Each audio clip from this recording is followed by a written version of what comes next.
सध्या सुरू असलेल्या घोडे बाजारावरून मुंबई उच्च न्यायालयाचे न्यायाधीश माधव जामदार यांनी जोरदार कारवाई केली आहे. सरकारची असेल किंवा अन्य यंत्रणांची असेल. न्यायमूर्ती असं म्हणत आहे की 10 वर्षाच्या मुलाचा मृत्यू होतो आणि विधानसभा कशावर चर्चा करत होती, तर पीठासीन अधिकाऱ्याच्या निवडणुकीवर विधानसभेत चर्चा सुरू होती. भारत सरकार नागरिकांना गुलाम बनवत आहे असं न्यायाधीशांनी म्हटलेलं आहे.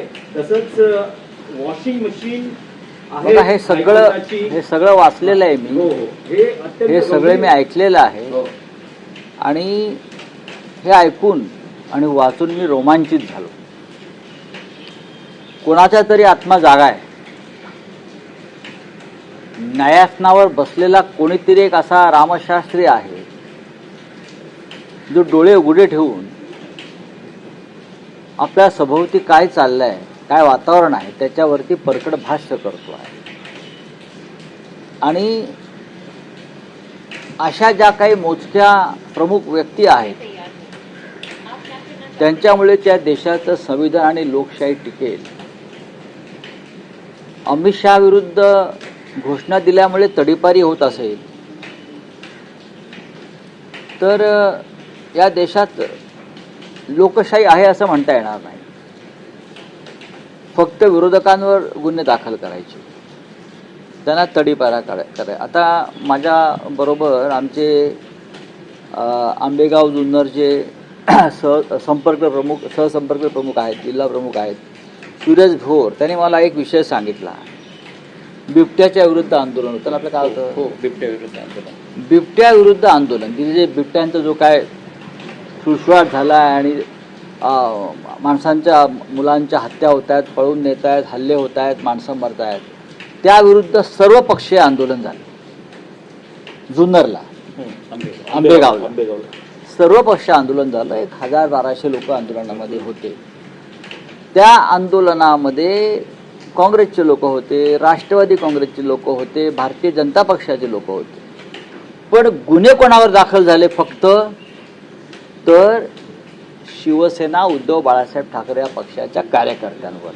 विचार करा म्हणजे किती पक्षपात आहे. आणि कोणी गुन्हे दाखल करायला लावले तर मंत्री दिलीप वळसे पाटलांनी. त्यांच्याही पक्षाचे लोक आंदोलनात होते. हा सामाजिक विषय आहे, हा समाजाच्या सुरक्षेचा विषय आहे. भाजपचे लोक त्या आंदोलनामध्ये होते, घड्याळाचे लोक आंदोलनात होते, पण गुन्हे दाखल केले. मिंदे गटाचे लोक त्या सहभागी होते, पण 200 शिवसैनिकांवर आमच्या गुन्हे दाखल केले. बाकी सगळ्यांना हे कोणी करावं तर दिलीप वळसे पाटील यांनी करावं. याचा निषेध करावा तेवढा थोडा आहे. त्याच्यामुळे काल न्यायमूर्ती माधव जामदार यांच्याकडून जी भूमिका आली, जी टिप्पणी आली, ती या देशाला दिलासा देणारी. देशाच्या न्याय व्यवस्थेमध्ये अजूनही काही दिवे पेटलेले आहेत. सगळीकडे अंधार नाही, कुठेतरी आशा आहे, आशेचा किरण आहे. कारण आज आम्ही सगळे ह्या जे न्यायमूर्ती साहेबांनी सांगितलं आहे त्या दुःस्वप्नातून आम्ही सगळे जात आहोत. विरोधकांना नष्ट करणं, सत्ताधाऱ्यांवर टीका केली की आम्हाला तुरुंगात टाकणं, फक्त आम्हाला भ्रष्टाचाराने आपल्या पक्षात घेणं, बाकी इतरांना मग तुरुंगात टाकायचं.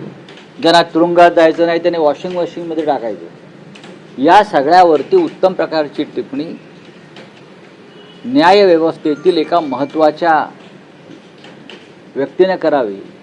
याचा अर्थ देश आणि देशाचा आत्मा जागा ठेवणारी माणसं अजूनही न्यायव्यवस्थेमध्ये आहेत. सर्व काही संपलेलं नाही आशा आहे.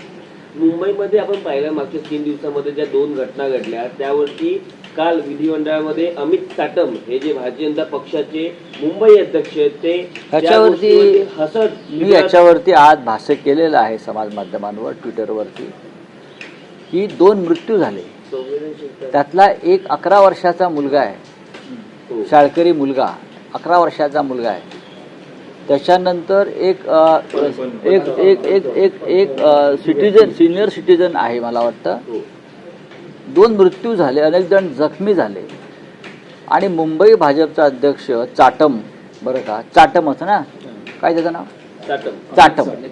चाटम बरं का, तर तो निर्लज्जपणे हसून काल झाड पडलं, काल झाडात एक माणूस मेला, आज मॅनहोलमध्ये मेला, असं निर्लज्जपणे दात वेंगाडून हसतो. ही किती क्रूरता आणि विकृती आहे. या पक्षाचा अंतरात्मा किती क्रूर आहे आणि विकृत आहे भारतीय जनता पक्षाचा. देवेंद्र फडणवीस यांच्यामध्ये थोडी जरी संवेदना शिल्लक असेल तर अशा माणसाला ताबडतोब पदावरून हाकलून दिलं पाहिजे. एकतर तुम्ही नालेसफाई केलेली नाही, तुम्ही ही झाडांच्या संदर्भात ज्या तक्रारी होत्या, ही झाडं त्या पद्धतीनं कापली गेली नाहीत, म्हणून त्या लहान 11 वर्षाच्या मुलाचा प्राण गेला. त्याच्या आईवडिलांचा आक्रोश सुरू असताना तुम्ही निर्लज्जासारखे हसताय. लाज वाटली पाहिजे. जगातील सगळ्यात मोठा निर्लज्ज पक्ष आहे हा भारतीय जनता पक्ष. हे काल त्या मुंबईचा त्यांचा जो अध्यक्ष आहे चाटम, त्यांनी दाखवलं. काय झालं की शिवसेनेमुळे झालं. अरे वर्षभर तुम्ही आत ना आता, त्याच्या आधी 3 वर्ष तुमचं प्रशासन आहे ना, ठेकेदारांचं राज्य तुम्ही चालवलं आहे. तिकडे 104% नालेसफाई झाली म्हणे, 100% नाही, 104%. काय हे वरचे 4% कोणाचे कमिशन आहे? 100% नालेसफाई होते, हे बोलू शकतो. 104%, हे 4% कमिशन आहे, बोनस. कुठे झालं नालेसफाई? मुंबई तुंबली आहे. आर्थिक राजधानी या देशाची आहे ना. तुम्ही मुंबईचं काहीतरी वेगळं करायला निघालेलं आहेत ना अडाणीच्या मदतीनं, आणि मुंबईची ही अवस्था. माणसं वाहून जात आहेत, गाड्या तरंगत आहेत. अमिताभ बच्चनच्या घरात पाणी गेलेलं आहे. बिग बी त्याच्या खाटीवरती पाय वर करून बसलेले आहेत, पाणी आलं म्हणून. काय चाललंय काय? आणि निर्लज्जपणे हसतंय माणसं मेल्यावर. वेदना, संवेदना, दुःख, संयम, ह्याच लोकांनी राम मंदिर लुटलं. हे अशा ज्या विकृतीचे लोक आहेत चाटमसारखे, तेच लोक अयोध्येत आहेत. आणि ह्यांच्यामुळेच राम मंदिर लुटलं गेलंय. इथे मुंबईची तिजोरी लुटली जनतेची, तिथे राम मंदिर लुटलं.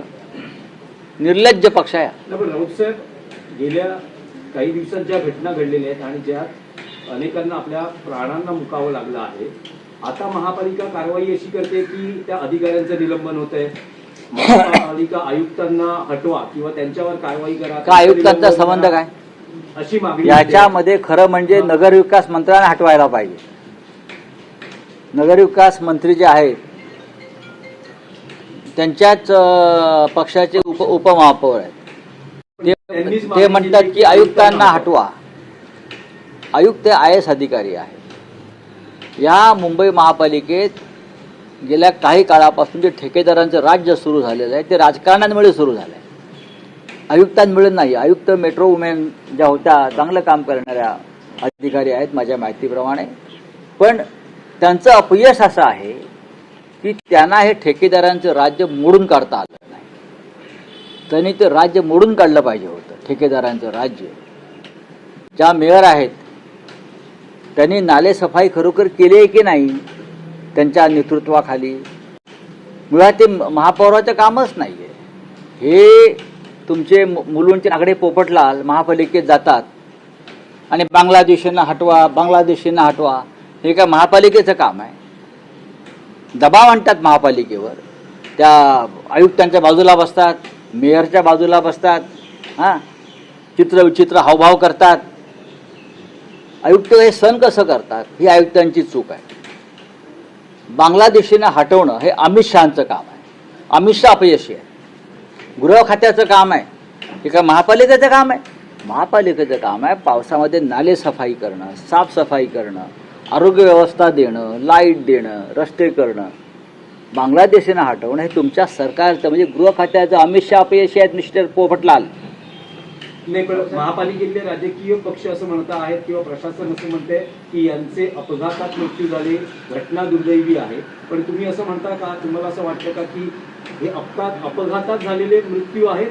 नाही, हा सदोष मनुष्य, मी सांगतो ना, हे सदोष मनुष्यवधाचे गुन्हे आहेत. सदोष मनुष्यवध, तुमचं लक्ष नाही, तुम्ही बेफिकर आहात, तुम्ही भ्रष्ट आहात, तुमचं नियंत्रण नाही. अपघात होतात कसे? 11 वर्षाचा लहान मुलगा निष्पाप बळी गेला. श्रीवास्तव नावाचा जो मुलगा आहे, विहान श्रीवास्तव, त्याचा लहान चेंडू घेऊन त्याला अंत्यसंस्कार त्याचे केले, तो क्रिकेट खेळायचा. हा कसले अपघात म्हणताय तुम्ही? कोणामुळे झाले अपघात? अपघात का सहज होतात?